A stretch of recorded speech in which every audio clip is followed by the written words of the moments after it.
Hello friends, welcome to Kalyani IAS Academy. In the previous lecture we have studied and understand infrastructure and resources of Madhya Pradesh. In this lecture we will study and understand industrial sector, its growth, trend and challenges. So let's start the topic with industrial sector. See, industrial sector is a sector of economy in which goods and services are produced, right? Not only goods and services are produced, it generates a huge employment also, right? Therefore industrial sector is most important for economic growth. यहाँ पर एक इसका दूसरा कारण भी है. Actually industrial sector works as a bridge between primary sector and tertiary sector. वो क्यों, समझिए. देखिए जो प्राइमरी सेक्टर है, राइट, प्राइमरी सेक्टर या हम कह सकते हैं कि agriculture sector. So the primary sector and agricultural sector is directly depend on natural resources और नेचुरल रिसोर्सेस, राइट. अब प्राइमरी या एग्रीकल्चरल सेक्टर में जो नेचुरल रिसोर्सेज हैं, वेदर चाहे वो फॉरेस्ट हो, चाहे लैंड हो, चाहे एग्रीकल्चर हो, उनको एक्सप्लॉइट करके यहाँ पर प्रोड्यूस किया जाता है, राइट. तो प्राइमरी सेक्टर में माइनिंग एक्टिविटीज़ हो जाएंगी, एक्सकेवेशन एक्टिविटीज़ हो जाएंगी, right. Agriculture and animal husbandry हो जाएगी, जो कि डायरेक्टली नेचुरल रिसोर्सेज पर क्या होती हैं, डिपेंडेंट होती हैं. और इनसे जो आउटपुट जनरेट होता है that is used as a input in industrial sector हो जाएगा. विच मीन्स दैट अगर किसी भी राज्य का या किसी भी देश का इंडस्ट्रियल सेक्टर की ग्रोथ अच्छी है, या if there is a positive जो है increase in industrial sector, then definitely input की क्या होगी, रिक्वायरमेंट होगी. और इनपुट की रिक्वायरमेंट होगी तो उससे primary sector which means that agriculture sector, animal husbandry, इनमें भी क्या होगी, डिमांड होगी. और इनमें अगर डिमांड होगी तो इनकी प्रोडक्टिविटी में भी क्या होगा, इंक्रीज होगा. देयरफॉर अगर इंडस्ट्रियल सेक्टर ग्रो करता है सो प्राइमरी या एग्रीकल्चर सेक्टर डेफिनेटली ग्रो करेगा. वहीं अब जो इंडस्ट्रियल सेक्टर का आउटपुट होता है उसके लिए एक तरीके से सर्विस सेक्टर जो है, राइट, सर्विस सेक्टर जो है वो डिपेंड होता है, राइट. कुल मिलाकर जो गुड्स एंड सर्विसेज प्रोड्यूस की जाती हैं, राइट, उनको ट्रांसपोर्ट करना, राइट, देन उनको एडवर्टाइज करना, राइट, उनको क्या करना, स्टोर करना, राइट, उनको एक तरीके से सेल करना, राइट. और इनके लिए ट्रांसपोर्ट के लिए, स्टोरेज के लिए, एडवर्टाइजमेंट के लिए, सेलिंग के लिए, राइट, उनका मैनेजमेंट रखने के लिए जिस सेक्टर की रिक्वायरमेंट होती है वो कौन सा होता है, सर्विस सेक्टर होता है. तो कहीं ना कहीं जब इंडस्ट्रियल सेक्टर ग्रो करता है तो उससे सर्विस सेक्टर भी ग्रो करता है, क्योंकि जितना ज़्यादा प्रोडक्टिविटी बढ़ेगी, इंडस्ट्रियल सेक्टर की प्रोडक्टिविटी बढ़ेगी, उतनी अधिक सर्विसेज की रिक्वायरमेंट होगी. देयरफॉर जो इंडस्ट्रियल सेक्टर है वो प्राइमरी सेक्टर और सर्विस सेक्टर के ग्रो होने के लिए भी रिस्पॉन्सिबल होता है. इसीलिए जो इंडस्ट्रियल सेक्टर है it is most important for economic growth and economic development. Not only goods are produced in industrial sector but also this generates huge employment, right. And ये जो है ये गुड्स एंड सर्विसेज को produce करता है, supply करता है और डिस्ट्रीब्यूट भी करता है. इसके साथ ही नंबर ऑफ द जॉब्स हैं वह भी क्या करता है, जनरेट करता है. इसीलिए जो है इंडस्ट्रियल सेक्टर का ग्रोथ किसी भी स्टेट या देश की इकोनॉमी के लिए बहुत ही ज़रूरी होता है. If we talk about Madhya Pradesh then for the growth of industrial sector the first policy was launched in 1972. So for industrial development the industrial development policy was launched and executed in 1972. और present में जो new industrial policy है 2010 वो implementation में है. इसके साथ ही overall industrial sector का ग्रोथ हो सके, राइट। उसके लिए भी सरकार ने समय समय पर कई पॉलिसीज को लॉन्च किया है और एग्जीक्यूट किया है। जैसे फॉर एग्जांपल इंडस्ट्रियल प्रमोशन के लिए industrial promotion policy, at first industrial promotion policy was launched and executed in 2004, then it was amended in 2010 and इसको 2014 में फिर से अमेंड करके लागू किया गया है। इसके साथ ही माइक्रो स्मॉल एंड मीडियम जो एंटरप्राइजेज हैं उनके डेवलपमेंट के लिए MSME policy 2007 has been executed. वहीं Madhya Pradesh MSME development policy 2019 भी लागू की जा चुकी है, राइट, ताकि ऑल अराउंड जो है वो डेवलपमेंट हो सके। इसके साथ ही मध्य प्रदेश में नेचुरल रिसोर्सेज भी अवेलेबल हैं, therefore there is a high priority for industrial development in Madhya Pradesh. See, now we will understand growth of industrial sector. See, या तो फिर एग्जाम्स में पूछा जा सकता है कि right down the growth of industrial sector in Madhya Pradesh और प्लान्ड ग्रोथ या planned development of industrial sector in Madhya Pradesh. So this is the most important topic, right, जो कि 11 नंबर 5 नंबर में पूछा जा सकता है। So we will study planned growth और planned development of industrial sector in Madhya Pradesh. See, Madhya Pradesh was established on 1st November 1956 and after the establishment, Madhya Pradesh government focused on the development of industrial sector. Therefore, government of Madhya Pradesh launched many policies, programs for the development of industrial sector. अब उस समय पे we had limited natural resources, economic resources, therefore हमारे देश में और state में जो 5 ईयर प्लान थे, राइट, 5 ईयर प्लान थे, इनके माध्यम से हमारे देश में इकोनॉमिक ग्रोथ या इंडस्ट्रियल डेवलपमेंट को फोकस किया गया। अब व्हेन जो था at the time of independence we had huge shortages of food grains और हंगर भी प्रेवलेंट था। देयरफॉर जो फर्स्ट 5 ईयर प्लान था 1950 टू 56, उसमें एग्रीकल्चर को प्रायोरिटी दी गई थी, राइट। और जैसे ही हमारे पास में we had enough food grains, जो दूसरी सेकेंड 5 ईयर प्लान था, सेकेंड 5 ईयर प्लान, इसमें इंडस्ट्रियल डेवलपमेंट और एस्टेब्लिशमेंट ऑफ हैवी इंडस्ट्रीज को प्रमोट किया गया था। So the objective of second 5 year plan was to establish heavy industries or growth of industries in our country and in Madhya Pradesh, right? इसके बाद में जो तीसरा 5 ईयर प्लान था, थर्ड 5 ईयर प्लान, इस दौरान भी एग्रीकल्चर के साथ साथ हैवी इंडस्ट्रीज को प्रमोट किया गया था या प्रायोरिटी दी गई थी। And with the help during the third 5 year plan, with the help of Britain, Bharat heavy electricals limited और इसकी एक ब्रांच जो थी वो भोपाल में, पावर एल्कोहल प्लांट रतलाम में, and many small medium and micro industries were established in Indore and क्या हो जाएगा, ग्वालियर हो जाएगा। और इसी योजना के दौरान मध्य प्रदेश में ओवरऑल डेवलपमेंट के लिए बॉडीज भी एस्टेब्लिश्ड हुई थी, जैसे मध्य प्रदेश लघु उद्योग निगम, लघु मीन्स स्मॉल, तो मध्य प्रदेश स्मॉल इंडस्ट्रीज जो निगम था या Laghu Udyog Nigam, it has been established in 1961। वहीं इंडस्ट्रियल डेवलपमेंट के लिए Madhya Pradesh industrial development corporation 1965 was established.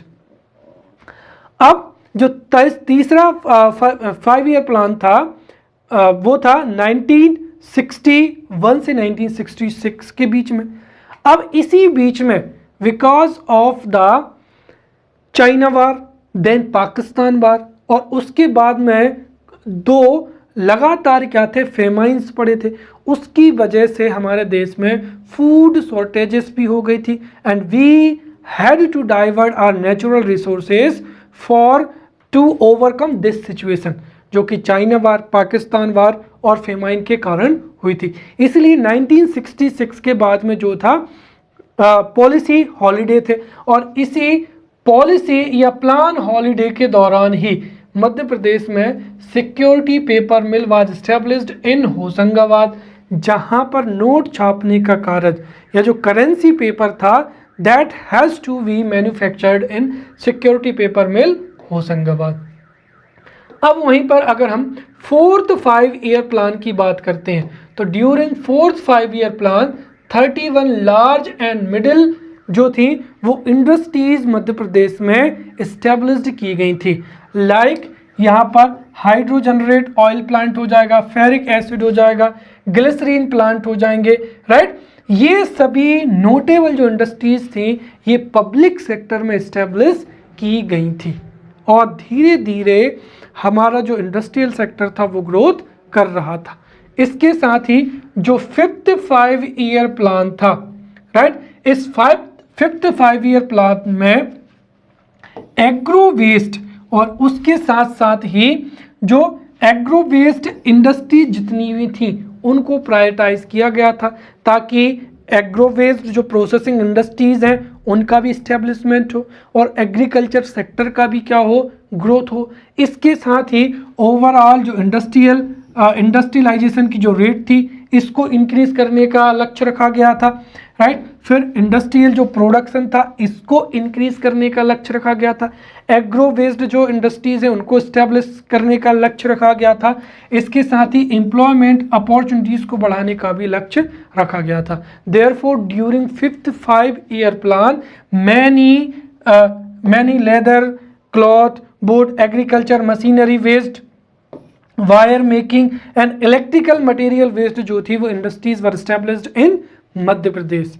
And इसके साथ ही जो मध्य प्रदेश हैंडलूम डायरेक्टोरेट है एस्टेब्लिश्ड इन 1976, वहीं Madhya Pradesh export, right, corporation to increase the export from Madhya Pradesh, the export corporation has been established in 1977, right.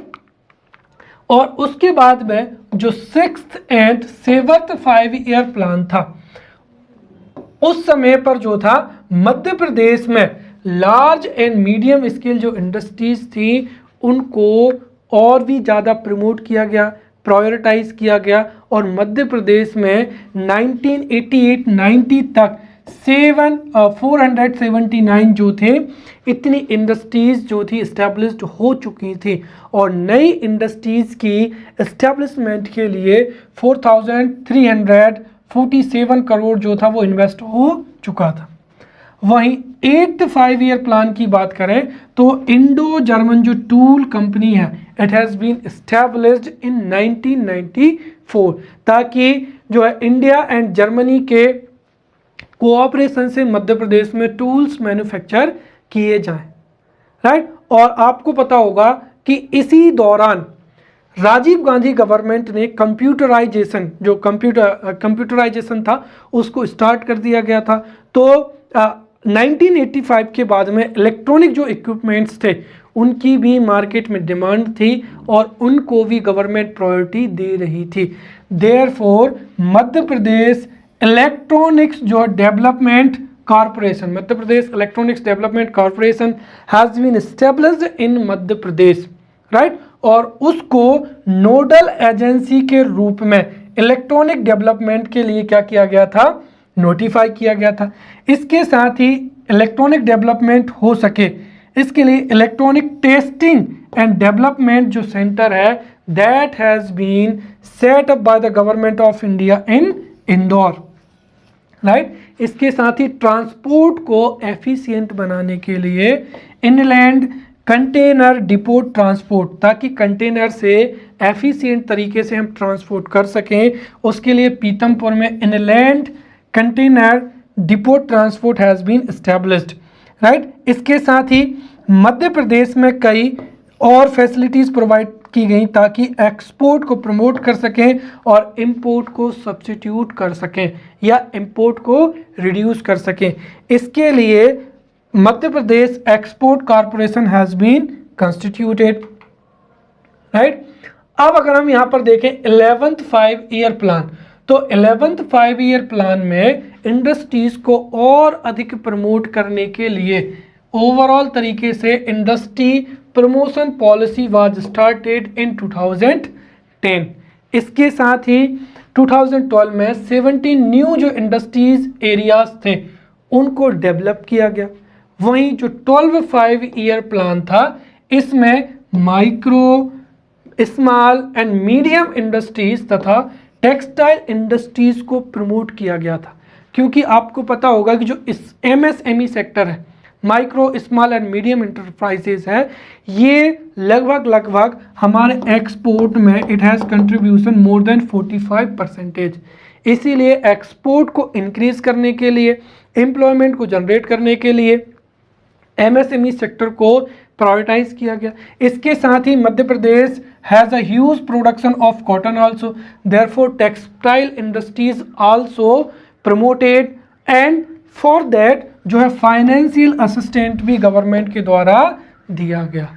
इस तरीके से सिंस 1956 और we can say that establishment of Madhya Pradesh, gradually Madhya Pradesh में जो है वो इंडस्ट्रियल सेक्टर को प्रमोट किया गया, राइट। इंडस्ट्रियल जो बॉडीज थी, गवर्नमेंट इंडस्ट्रियल बॉडीज को इस्टेब्लिश किया गया, राइट। पॉलिसीज बनाई गई और उनको लागू किया गया। इस तरीके से मध्य प्रदेश में textile, wood, chemicals, medicine, machines, लगभग सभी प्रकार की जो इंडस्ट्रीज थी that has been established in Madhya Pradesh, right. So now we will study contribution of industrial sector in Madhya Pradesh economy. See हमने contribution of primary sector, then service sector we have already studied, right. Now we will see contribution of industrial sector in Madhya Pradesh economy. अब इसको अगर हम economic survey 2021 के according देखें तो सबसे पहले तो कांस्टेंट प्राइस पर 2011-12 में जो इंडस्ट्रियल सेक्टर का जो कंट्रीब्यूशन था वो था 27 पॉइंट क्या हो जाएगा 09, राइट। इतना जो था वो कब था 2011-12 में। If we talk about in 1920 according to economic survey 2021, तो कांस्टेंट प्राइसेस पर 1920 में जो कांस्टेंट प्राइस और जिसका बेसी है 2011-12, इसके अकॉर्डिंग जो है कंट्रीब्यूशन है 25.68 हो जाएगा।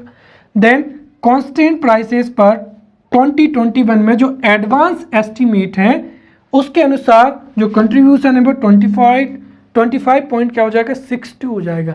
इस तरीके से कांस्टेंट प्राइसेस पर जो इंडस्ट्रियल सेक्टर का कंट्रीब्यूशन है वो क्या है, एक तरीके से स्टैग्नेंट है, या हम कह सकते हैं कि 25 से लेकर 27 के बीच में कांस्टेंट प्राइस में जो है वो जो है इंडस्ट्रियल सेक्टर का कंट्रीब्यूशन होता है। अगर करंट प्राइसेस की बात करें तो एट करंट प्राइसेस 2011-12 में जो कंट्रीब्यूशन था वो था 27.09%, और अगर करंट प्राइसेस पर हम 2019-20 में कंट्रीब्यूशन को देखें तो वो था 20.01%, और करंट प्राइसेस पर अगर 2021 के जो एडवांस एस्टीमेट हैं वो देखें तो कंट्रीब्यूशन है 9.47%. So this is the contribution of industrial sector to Madhya Pradesh economy, right? Now we will see industrial centers of Madhya Pradesh, right?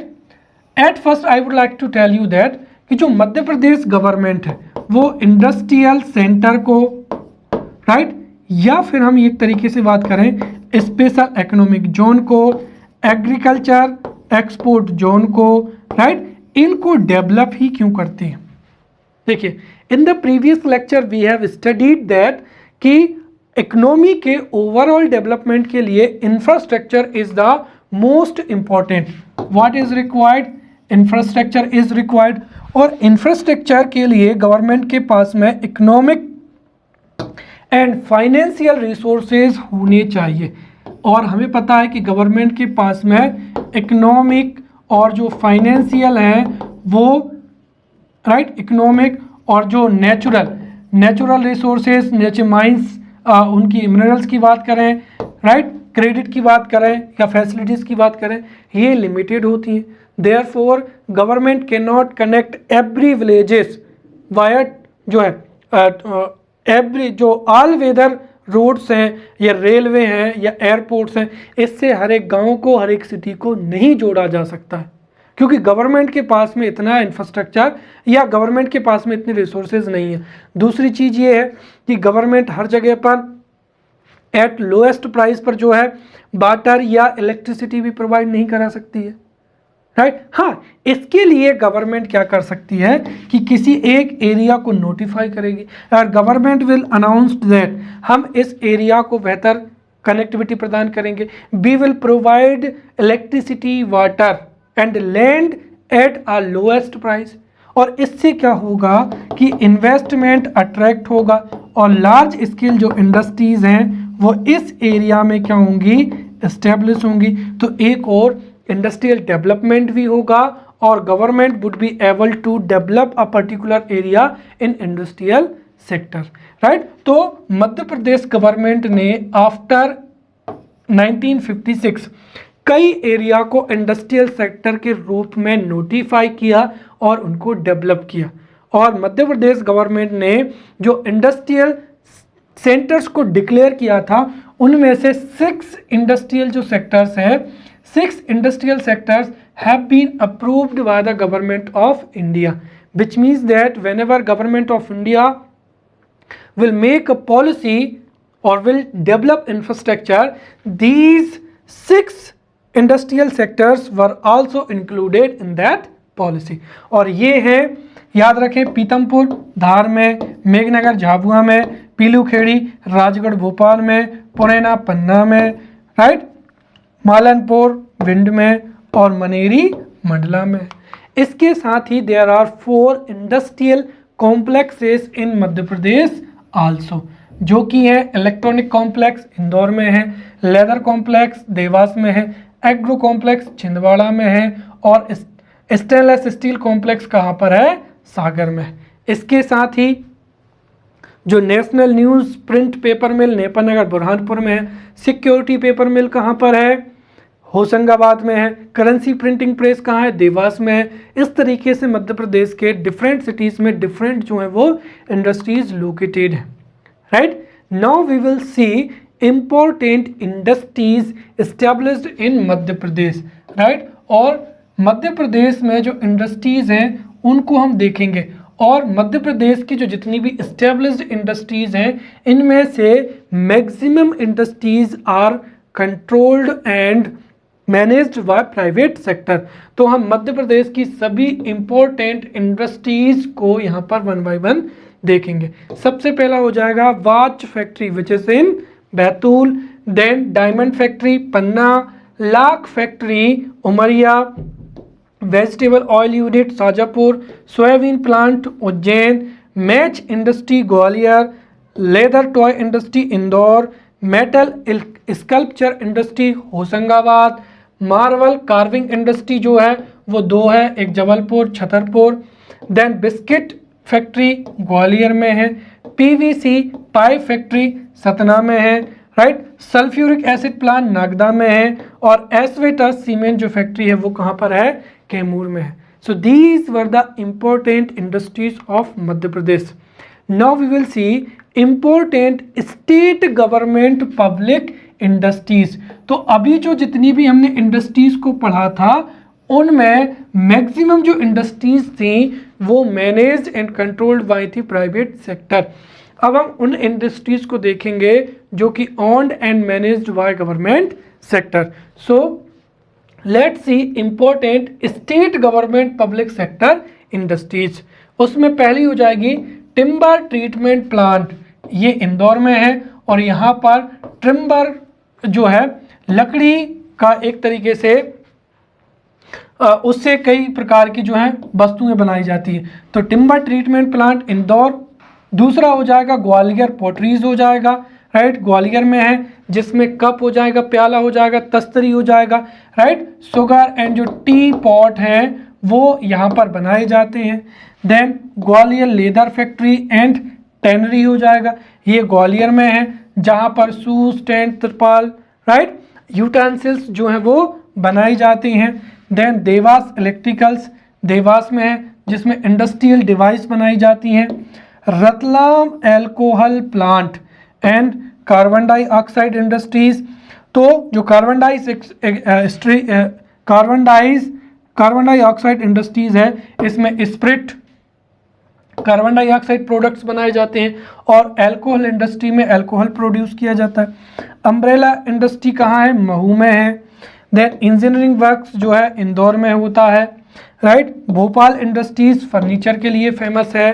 Then woods and sports industries Indore में है, जो कि woods and sport goods जो हैं वो बनाए जाते हैं, ब्रशेस मैन्युफैक्चर किए जाते हैं, और जो स्पोर्ट्स आइटम है वो भी मैन्युफैक्चर किए जाते हैं। बाइसिकल इंडस्ट्री कहाँ है? गुना में है। देन फर्नीचर जो वर्क्स है वो जबलपुर में भी किया जाता है। मेटल इक्विपमेंट फैक्ट्री कहाँ पर है? खंडवा में है। मेटल वर्क्स जो है विदिशा में भी किया जाता है, जहाँ पर वायर बनाए जाते हैं, कीलें बनाई जाती हैं। सनावत स्पाइनिंग मिल जो है कहाँ पर है? खरगोन में है, जहाँ पर कॉटन थ्रेड से कॉटन बनाया जाता है। Now we will discuss synthetic fibre क्या हो जाएगी? इंडस्ट्री हो जाएगी, राइट। सी एंशिएंट टाइम से ही इंदौर और Ujjain are well known for their cloth industry. उसका कारण है कि Madhya Pradesh is also a producer of cotton. Cotton से थ्रेड बनता है, थ्रेड से क्लॉथ बनते हैं, जिनको फिर पूरे प्रदेश में और अदर स्टेट में जो है वो एक्सपोर्ट किया जाता है। एट प्रेजेंट टाइम में मध्य प्रदेश में सिंथेटिक फाइबर या rayon fibre is also being manufactured in Madhya Pradesh. और जो रेयन फाइबर है ये कॉस्टिक सोडा, पल्प और सल्फर से मिलाकर बनाया जाता है। और मध्य प्रदेश में there is availability of black soil cotton, therefore there is a high chance of the establishment और promotion of cloth industry and synthetic fibre industry. Therefore Madhya Pradesh government ने कई ऑर्गेनाइजेशंस एस्टेब्लिश किए हैं जो कि क्लॉथ इंडस्ट्री, फाइबर इंडस्ट्री के साथ साथ ओवरऑल डेवलपमेंट के लिए बहुत ही जरूरी है। जिसमें सबसे पहला हो जाएगा Madhya Pradesh states industries development corporation. ये कहाँ पर है? भोपाल में है। फिर Madhya Pradesh textile industries corporation, ये इंदौर में है। फिर मध्य प्रदेश एक्सपोर्ट कॉरपोरेशन भोपाल में है। मध्य प्रदेश माइनिंग कॉरपोरेशन भोपाल में है। मध्य Pradesh industrial sector development corporation, ये भी भोपाल में है। फिर मध्य प्रदेश फाइनेंस कॉरपोरेशन, ये कहाँ पर है? इंदौर में है। Madhya Pradesh khadi and village industries जो बोर्ड है वो भोपाल में है, जो कि खादी को प्रमोट करता है। Madhya Pradesh small industries corporation Bhopal में है। संत Ravidas handicrafts and handloom development जो कॉरपोरेशन है वो कहाँ पर है? भोपाल में, राइट। तो अब तक मध्य प्रदेश में हमने मेजर इंडस्ट्रीज पढ़ ली है। स्टेट जो है स्टेट पब्लिक इंडस्ट्रीज भी पढ़ चुके हैं। Now we will see the industries which were established, controlled and owned by the central government, which means that central public sector, right, public sector central industries in Madhya प्रदेश। जिसमें से सबसे पहला कौन सा हो जाएगा? गवर्नमेंट ऑर्डिनेंस फैक्ट्री, जो कि कहाँ पर है? जबलपुर खमरिया में है, और यहाँ पर वार इक्विपमेंट्स बनाए जाते हैं। देन गन कैरेज फैक्ट्री, ये भी जबलपुर में है, एस्टेब्लिश्ड इन 1943-44, और यहाँ पर भी बार इक्विपमेंट्स बनाए जाते हैं। Then government post and telegraph industry Jabalpur में एस्टेब्लिश्ड इन 1943-44, यहाँ पर टेलीफोन और टेलीग्राफ के इक्विपमेंट्स बनाए जाते हैं। Then security paper mill Hoshangabad में एस्टेब्लिश्ड इन 1967-68, और यहाँ पर जो करेंसी नोट होता है उसको प्रिंट करने वाला जो है पेपर मैन्युफैक्चर किया जाता है। ध्यान रखना, यहाँ पर करेंसी मैन्युफैक्चर नहीं की जाती, बल्कि जो करेंसी प्रिंटिंग नोट होता है उसका जो कागज होता है वो यहाँ पर मैन्युफैक्चर किया जाता है। Then heavy vehicles factory which is in Jabalpur established in 1969, यहाँ से डिफेंस जो है व्हीकल्स बनाए जाते हैं। इसके साथ ही हैवी कमर्शियल व्हीकल्स भी जो है वो मैन्युफैक्चर किए जाते हैं। देन करेंसी प्रिंटिंग प्रेस, ये देवास में है और ये 1974 में मैन्युफैक्चर हुई थी, जिसमें पेपर करेंसी जो है, करेंसी इंडस्ट्री, यहाँ पर जो है वो करेंसी को क्या किया जाता है, प्रिंट किया जाता है, राइट। करेंसी प्रिंटिंग प्रेस, तो यहाँ पर करेंसी को क्या किया जाता है, प्रिंट किया जाता है। ग्रे आयरन जो है फाउंड्री हो जाएगा ये 1972 में, जहाँ पर रॉ आयरन को क्या किया जाता है, तैयार किया जाता है, क्योंकि जो है मंडला हो जाएगा, जबलपुर हो जाएगा, अनूपपुर, शहडोल, इसमें आयरन को माइंस से निकाला जाता है और ग्रे आयरन जो है या रॉ आयरन है उसको मैन्युफैक्चर किया जाता है। वैसे ही आपको पता है कि जो बालाघाट है which is known for the production of copper, therefore जो हिंदुस्तान कॉपर प्रोजेक्ट है विच इज़ इन मलाजखंड, इसको 1982 में इस्टेब्लिश किया गया था और यहाँ पर जो कॉपर है उसको प्रोड्यूस किया जाता है। देन बुरहानपुर ताप्ती मिल्स, ये बुरहानपुर में है और यहाँ पर कॉटन फैब्रिक एंड यार्न जो है इंडस्ट्री है, जहाँ पर जो है कॉटन थ्रेड बनाया जाता है, इसको 1906-7 में बनाया गया था। देन न्यू भोपाल टेक्सटाइल क्या हो जाएगा, लिमिटेड हो जाएगा, ये भोपाल में है जो कि कॉटन फैब्रिक एंड यार्न बनाया जाता है। अल्कलाइड फैक्ट्री जो है वो कहाँ पर है, नीमच में है, because Neemuch and Mandsaur is known for the opium production, इसीलिए 1975-6 में ये बनाया गया था। यहाँ पर नार्कोटाइन एंड रिफाइंड जो कोडाइन है, राइट, या कफ जो सिरप्स है ये मैन्युफैक्चर किए जाते हैं। The railway coach factory has been established in Bhopal in 1975-76 और यहाँ पर रेलवे जो कोच है वो मैन्युफैक्चर किए जाते हैं। Then Indore Malwa union mills है, इंदौर में है, जिसमें कॉटन फैब्रिक और यार्न से थ्रेड बनाया जाता है। National newsprint and paper mill, it has been established in Nepanagar Burhanpur for the production of newspaper, कागज़, राइट, 1959-6 में। तो यहाँ पर जो है न्यूज़ प्रिंट के लिए जो है कागज़ बनाया जाता है। Then Bharat heavy electricals limited Bhopal 1964, यहाँ पर switchgear, control gear, transformer, turbine, traction etc are manufactured, right? Now we will understand trends in industrial sector. See, in unit first, paper second, part B, unit first, इसमें भी जब हमने industrial sector के issues और initiatives को पढ़ा था, तब भी हमने इंडस्ट्रियल सेक्टर को बहुत अच्छे से पढ़ा था। इसके साथ ही लेक्चर नंबर 3 या 4 में, राइट, 3 या 4 में हमने इंडियन इकोनॉमी के ट्रेंड्स एंड चैलेंजेस को बहुत ही अच्छे से पढ़ा था। तो ट्रेंड्स को we have studied the trends in Indian economy, also Madhya Pradesh economy, क्योंकि जो ट्रेंड्स हैं वो लगभग समान है।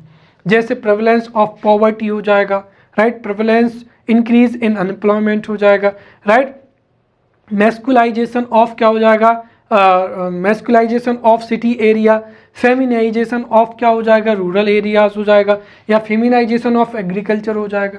देन वी सेव्ड रिकवरी, तो इसके लिए हम बहुत ही अच्छे से ट्रेंड्स इन इंडस्ट्रियल सेक्टर ये हम बहुत अच्छे से पढ़ चुके हैं। Now we will study challenges of industrial sector. So challenges before the development of industrial sector in Madhya Pradesh. So there are many challenges. सबसे पहला तो क्या हो जाएगा, geographical location, right. Second, lack of effective industrial policy हो जाएगा। Then lack of infrastructure हो जाएगा। Then capacity and socio economic conditions हो जाएगा। Then low purchasing power capacity and socio economic condition हो जाएगा। और lack of adequate finance and क्या हो जाएगा, इन्वेस्टमेंट हो जाएगा। So we will see these challenges one by one. The first is lack of infrastructure development, right. तो जो पिछली क्लास थी, in the previous lecture we have studied importance of infrastructure. Also, we have studied the impact of underdevelopment of infrastructure on economy. So हमने देखा था कि यदि जो लैक ऑफ इंफ्रास्ट्रक्चर है अगर वो बहुत ही कम है, सो डेफिनेटली एग्रीकल्चर सेक्टर में सीड्स, फर्टिलाइजर्स को खेतों तक एवं फील्ड से जो एग्रीकल्चर आउटपुट है उसको मार्केट तक पहुंचाने में बहुत डिफिकल्टी होगी। वहीं सेकेंडरी सेक्टर में, right, because of lack of infrastructure, production है, एनर्जी है, ट्रांसपोर्टेशन है, कोल्ड स्टोरेज फैसिलिटी, इन सब में डिफिकल्टी होगी। वहीं सबसे ज़्यादा जो है वो सर्विस सेक्टर भी क्या होगा, अफेक्ट होगा। तो कुल मिलाकर if there is a lack of infrastructure तो उससे whether it is a economic sector, it is agriculture sector, industrial sector और टर्सरी सेक्टर, उन सब में जो आउटपुट है वह भी क्या होगा, कम होगा, प्रोडक्टिविटी क्या होगी, बढ़ेगी, फिर इन्वेस्टमेंट भी क्या होगा, कम होगा, राइट। ये सब किसकी वजह से होगा, लैक ऑफ इंफ्रास्ट्रक्चर के बारे में, जो कि इंडस्ट्रियल ग्रोथ के लिए सबसे बड़ा क्या है, चैलेंजेस है, राइट। और मैंने आपको ऑलरेडी पिछली क्लास में बताया था कि वर्तमान समय में जो infrastructure development is the responsibility of the government,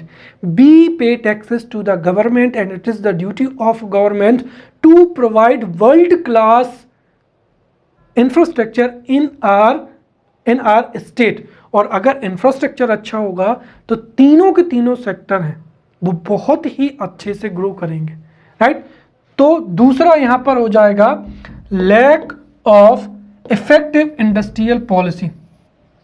सी, हमने देखा कि लैक ऑफ इंफ्रास्ट्रक्चर जो है वो नेगेटिव इम्पैक्ट करता है इंडस्ट्रियल ग्रोथ पर।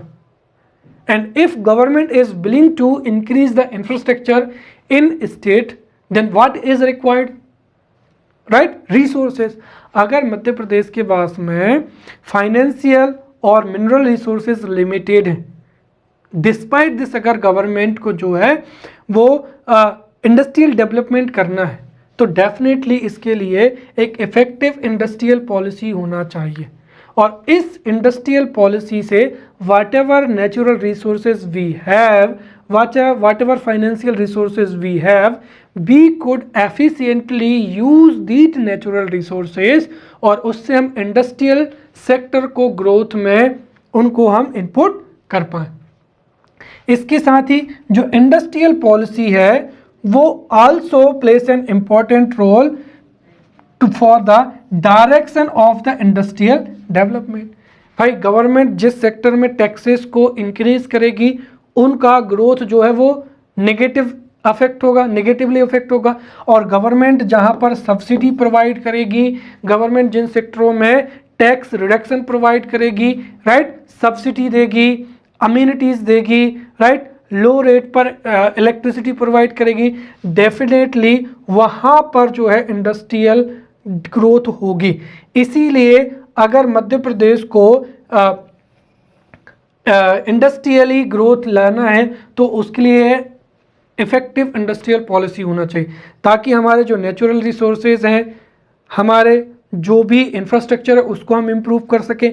इसके साथ ही जो एमएसएमई सेक्टर है, राइट, उसमें भी ग्रोथ हो सके, हम एक्सपोर्ट को प्रमोट कर सके, इंपोर्ट को क्या कर सके, सब्स्टिट्यूट कर सके। तो इस तरीके से यहाँ पर एक ऐसी पॉलिसी होना चाहिए जो इन्वेस्टमेंट को अट्रैक्ट कर सके, एक्सपोर्ट को प्रमोट कर सके, इनपुट को सब्स्टिट्यूट कर सके, राइट, और जो हमारे जितने भी नेचुरल रिसोर्सेज हैं हम उनको एफिशिएंटली यूज़ कर सकें। इसके लिए effective industrial policy is required. तीसरा हो जाएगा यहाँ पर जियोग्राफिक जो है लोकेशन हो जाएगा। It is also challenges for the growth in economic development और इंडस्ट्रियल डेवलपमेंट। विकास, आप समझिए अगर कोई भी स्टेट जो है वो पोर्ट से जुड़ा हुआ है, तो मैंने आपको पिछली क्लास में बताया था कि जो वाटर ट्रांसपोर्टेशन होता है वो फ्यूल एफिशिएंट भी होता है और टाइम एफिशिएंट भी होता है। वाटर ट्रांसपोर्टेशन के माध्यम से हम बल्क में इंपोर्ट या एक्सपोर्ट कर सकते हैं।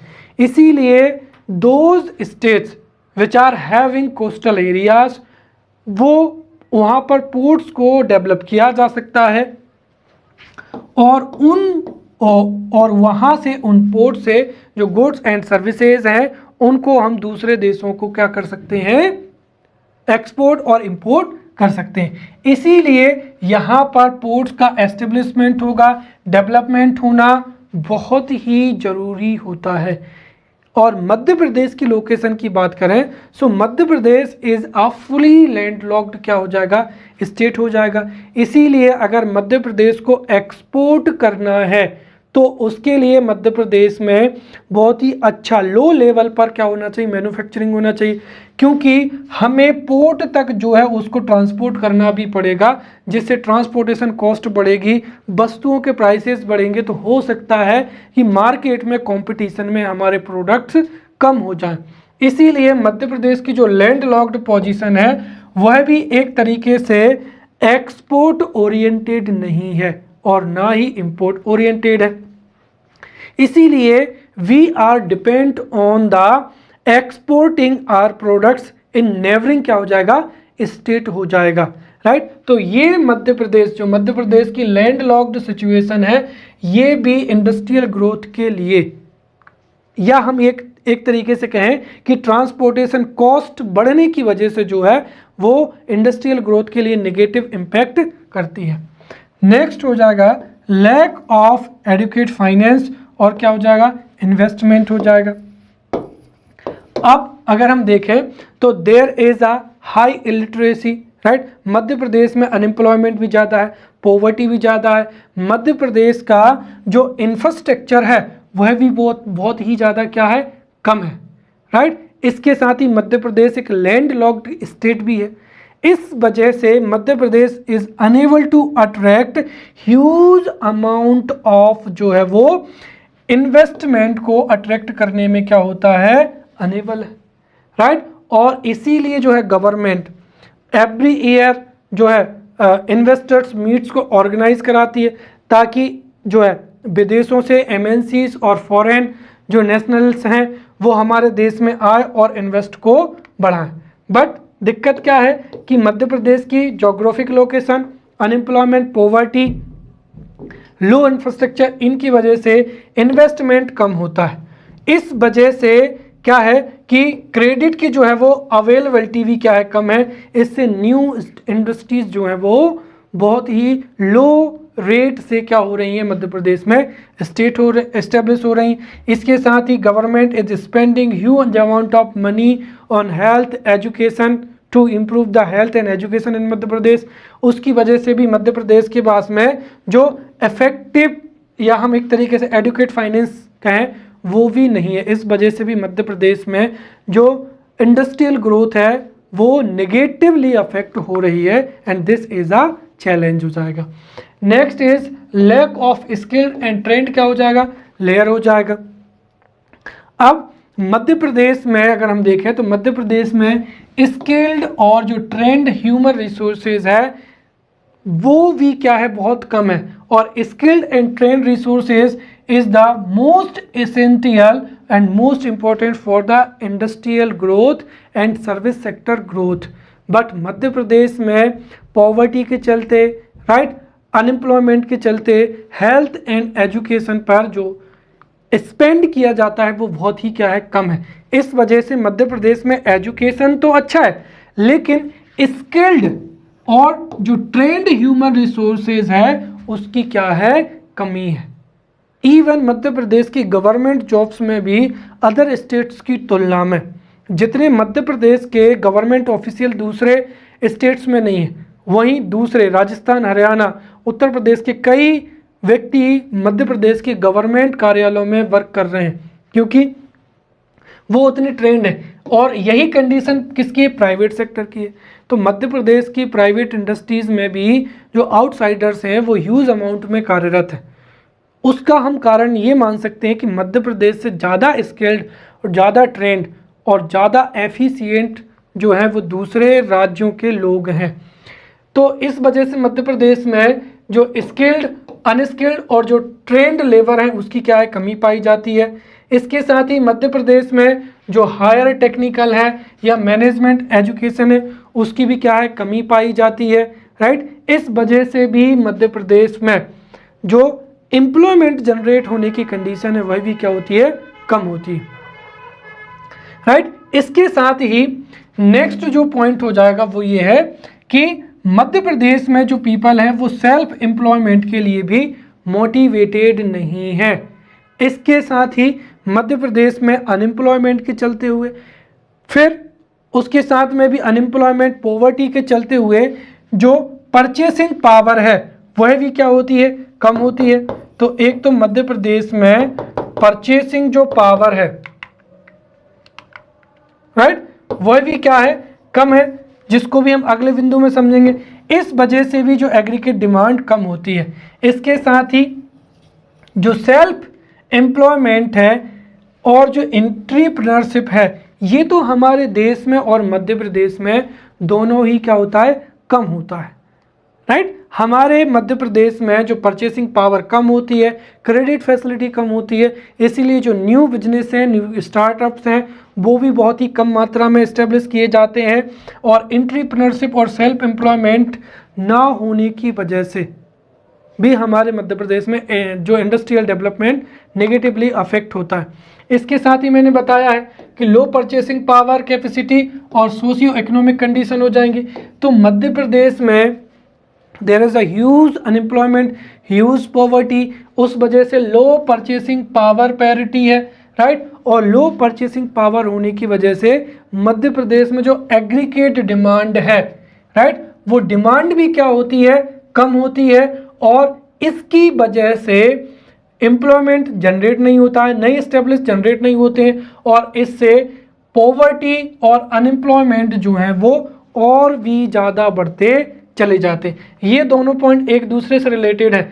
लो परचेसिंग पावर पैरिटी है, right, socio economic conditions favourable नहीं है, राइट, जो पर कैपिटा इनकम है वो भी बहुत कम है। इस वजह से डिमांड कम है, डिमांड कम होने से की वजह से इंडस्ट्रीज इस्टेब्लिश्ड नहीं होती हैं, जिससे अनएम्प्लॉयमेंट और ज़्यादा बढ़ता है, पॉवर्टी भी क्या होती है, और ज़्यादा बढ़ती है, राइट। वही हम दूसरा कह सकते हैं कि मध्य प्रदेश में जो इंडस्ट्रीज़ हैं वो अगर एग्रीगेट डिमांड होगी तभी उनका ग्रोथ होगा। और मध्य प्रदेश में पहले से ही क्या है, पॉवर्टी अधिक है, लो परचेसिंग पावर है, राइट, सोशियो इकोनॉमिक कंडीशंस उतनी फेवरेबल नहीं है। इस वजह से जो डोमेस्टिक डिमांड है वह भी क्या है, बहुत ही लो है। और डोमेस्टिक डिमांड लो होने की वजह से जो न्यू इंडस्ट्रीज़ हैं वो इस्टेब्लिश्ड नहीं हो पाती हैं, इस्टेब्लिश्ड नहीं होती हैं तो प्रोडक्टिविटी नहीं होती है, राइट, सप्लाई कम है, जिसकी वजह से सर्विस सेक्टर भी क्या होता है, अफेक्ट होता है। कुल मिलाकर जो है ये सभी पॉवर्टी है, लो पर कैपिटा इनकम हो जाएगी। आपको पता होगा कि Madhya Pradesh is the state which is having less than 1 lakh. हमारे देश में 6 से 7 राज्य ऐसे हैं जिनकी पर कैपिटा इनकम 1 लाख से कम है और उसमें हमारा मध्य प्रदेश भी है। तो पॉवर्टी, अनएम्प्लॉयमेंट, लो परचेसिंग पावर, लैंड लॉक्ड जो सिचुएशन है, ये सभी इंडस्ट्रियल डेवलपमेंट के लिए चैलेंजेस हैं, राइट, और जिनको ओवरकम किया जाना बहुत ही जरूरी है। So this was the topic. In next lecture we will meet with new topic. Till then, thank you.